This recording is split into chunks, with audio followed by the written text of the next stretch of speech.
Ċifri tal-Uffiċċju Nazzjonali tal-Istatistika juru li matul is-sena li għaddiet il-qatt naqas f'kull xahar tas-sena.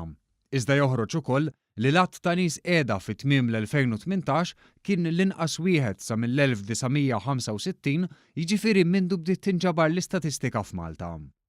Iċ-ċifri juru li matul Diċembru li għadda l-għadd ta' persuni jirreġistraw għax-xogħol kien ta' 1765. Tnaqqis ta' aktar minn 400 ruħ jew 18.5% meta mqabbel mal-istess xahar fl-2017. L-NSO qal li l-qatt naqas fost il-kategoriji kollha għajr għal dawk li għandhom taħt l-20 sena li żdiedu b'4. Joħroġ ukoll li l-akbar tnaqqis fil-qatt kien irreġistrat fost dawk li kienu ilhom jirreġistraw għal aktar minn sena.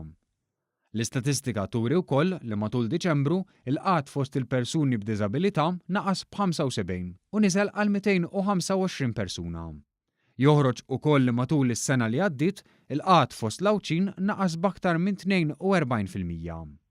B'reazzjoni il-Prim Ministru Joseph Muscat qal li l-2018 għalqet bl-inqas rata ta' qatt u waslet biex f'6 snin il-qatt f'Malta naqas b'75%.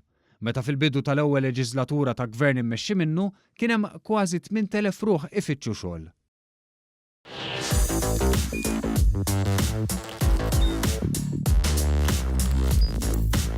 Idħol fuq one.com.mt u hemmhekk tista' tara l-programmi kollha li jxandru fuq One permezz ta' One Play.